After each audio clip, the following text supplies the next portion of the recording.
Student, आज हम लोग 20 ऐसे इम्पोर्टेंट क्वेश्चन देखने वाले हैं जो कि बोर्ड में आ सकते हैं, जिसकी आने की संभावना बहुत ज़्यादा है। तो चलिए स्टार्ट करते हैं। Question number 31। इन एन एक मिनट, इसको ये कर लेता हूँ मैं और इसको इरेज कर लेता हूँ। फिर in an alternating current circuit resistance of 8 ohm and reactance of reactance 6 ohm are connected and series impedance of circuit will be. यहाँ पे हमसे इम्पिडेंस पूछा गया है। सर्किट का तो इम्पिडेंस क्या होता है? इम्पिडेंस जो होता है जेड से इसको डिनोट करते हैं, और जेड बराबर जो होता है √r² प्लस x² होता है। तो क्या हो जाएगा? यहाँ पे √r दिया हुआ है 8 ओम, रेजिस्टेंस 8 ओम दिया हुआ है, और x दिया हुआ है 6 ओम। 6 का स्क्वायर हो जाएगा जो कि √100 आ जाएगा, जो कि इक्वल टू हो जाएगा 10 ओम। तो इसका इम्पिडेंस 10 ओम हो जाएगा। ऑप्शन नंबर बी करेक्ट है। क्वेश्चन नंबर 32 पे आते हैं। The work principle of both hot wire ammeter and hot wire voltmeter is based on which effect of the current? First option है magnetic effect, second option chemical effect, third option heating effect and last option electromagnetic effect. तो जो work principle of hot wire ammeter and hot wire voltmeter जो है heating effect of current पे based है। Heating effect of current, तो option number C correct हो जाएगा। अब चलिए नेक्स्ट क्वेश्चन पे चलते हैं। The power factor of purely inductive circuit is. तो पावर फैक्टर जो होता है 0 होता है कि 0.1 होता है, 1 होता है, इनफाइनाइट होता है। तो the power factor of purely inductive circuit 0 होता है। ऑप्शन नंबर 1 करेक्ट हो जाएगा। This is not possible in any transformer. AD current, direct current, alternating current, induced current. तो डायरेक्ट करंट जो है पॉसिबल नहीं है ट्रांसफॉर्मर में। The impedance of L R circuit is, L R circuit का impedance जो होता है वो होता है r² प्लस ω² L², जो कि ऑप्शन नंबर डी करेक्ट हो जाएगा। Which of the following waves is not electromagnetic? Alpha rays, gamma rays, infrared rays और एक्स रेज। तो यहाँ पे ऑप्शन नंबर ए करेक्ट हो जाएगा। अल्फा रेज जो है इलेक्ट्रोमैग्नेटिक रेज नहीं है और इलेक्ट्रोमैग्नेटिक वेव नहीं है।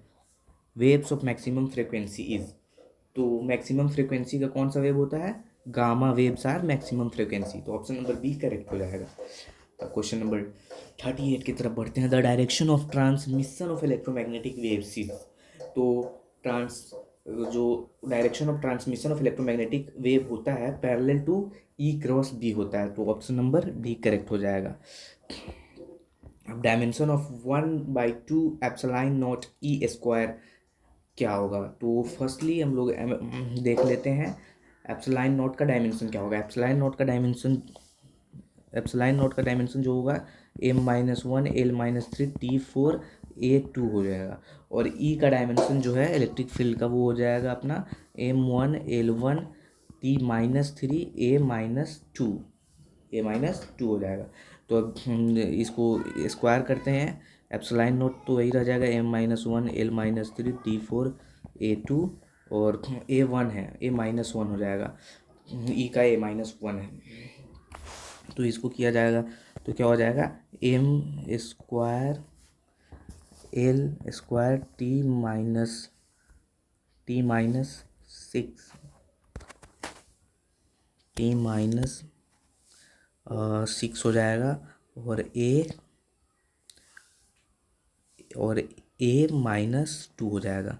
तो A-2 से कट गया A2, T4 तो T के पावर -2 आ गया, L के पावर -1 आ गया, और M आ गया L-1 T-2। तो ऑप्शन नंबर कौन सा करेक्ट हो गया? C. Option number C correct हो गया। 39 का option number C, ML1 T के पावर -2। चलिए अब नेक्स्ट क्वेश्चन की तरफ बढ़ते हैं, जो कि है 40 number question. For total internal reflection if the value of critical angle from any medium to vacuum is 30 degree then the speed of light in the medium is. तो यहाँ पे पूछा गया speed of light in the medium, जहाँ पे critical angle दे रखा है 30 degree. तो क्रिटिकल एंगल 30 डिग्री दे रखा है, तो यहाँ पे हम लोग जानते हैं कि म्यू बराबर क्या होता है? 1/sin θ c critical angle. तो यहाँ पे म्यू बराबर हो जाएगा 1/sin30 विच इज़ 1/2, तो म्यू इक्वल टू हो जाएगा 2। और जो कि स्पीड ऑफ लाइट होता है v बराबर c/μ which is c3 × 10⁸ that's 1.5 × 10⁸ meter पर second. Option number B correct हो जाएगा। अब क्वेश्चन नंबर 41 की तरफ बढ़ते हैं। 2 lens of +3 dioptre and 3 - 2 dioptre power are combined to form an equivalent lens. What is the focal length of equivalent lens. यहाँ पे इक्विवेलेंट लेंस का जो है फोकल लेंथ पूछा गया है। तो टोटल पावर क्या हो जाएगा, P1 + P2 which is equal to +3 dioptre -2 dioptre which is equal to 1 dioptre and 1/f equal to dioptre 1 dioptre, f equal to 1 metre. तो ऑप्शन नंबर सी करेक्ट हो जाएगा। अब क्वेश्चन नंबर 42 की तरफ बढ़ते हैं। The final image of astronomical telescope is.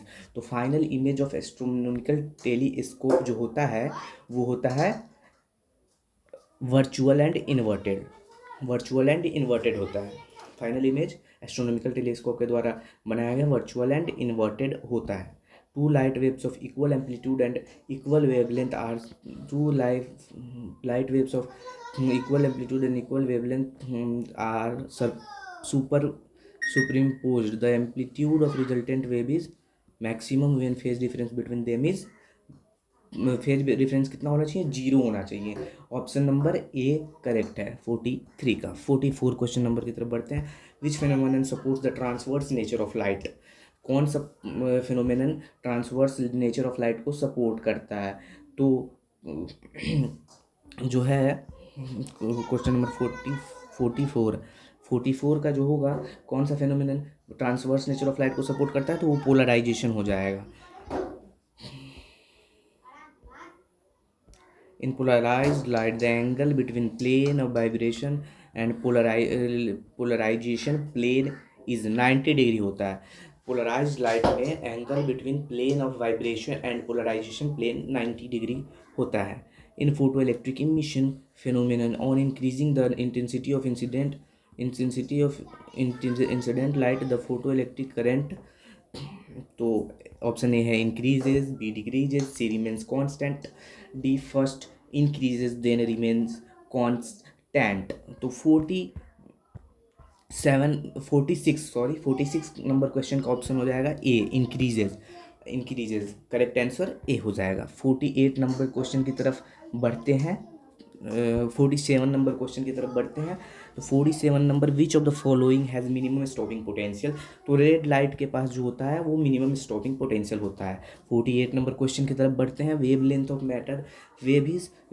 Matter क्या होता है, h/p होता है, जहाँ पे h प्लैंक्स कांस्टेंट होता है और p मोमेंटम ऑफ ऑब्जेक्ट होता है। इसको मैटर वेव बोला जाता है। ऑप्शन नंबर 1 करेक्ट हो जाएगा। Question number 49, the angular momentum of the electron in stationary energy level of hydrogen atom is. तो angular momentum of electron in stationary energy level of hydrogen atom कितना होता है, h/2π। Stationery energy level में h/2π होता है। वैसे सब तरह के लेवल में nh/2π होता है। यहाँ पे n क्या है, किस लेवल में है, उस हिसाब से n का वैल्यू दिया जाता है कि फर्स्ट ऑर्बिट में है, सेकेंड ऑर्बिट में है। यहाँ पे n वो डिसाइड करता है। यहाँ पे स्टेशनरी एनर्जी लेवल है तो यहाँ पे h/2π हो जाएगा। तो क्वेश्चन नंबर 50 की तरफ आ जाते हैं। Lyman series in hydrogen spectrum lies in. तो हाइड्रोजन स्पेक्ट्रम का लाइमन सीरीज जो है अल्ट्रा वायोलेट रीजन में लाई करता है। तो चलिए आज के लिए बस इतना ही रहने देते हैं, फिर मिलते हैं आप लोगों से नेक्स्ट लेक्चर में। तब तक के लिए अपना ध्यान रखें। Bye, take care.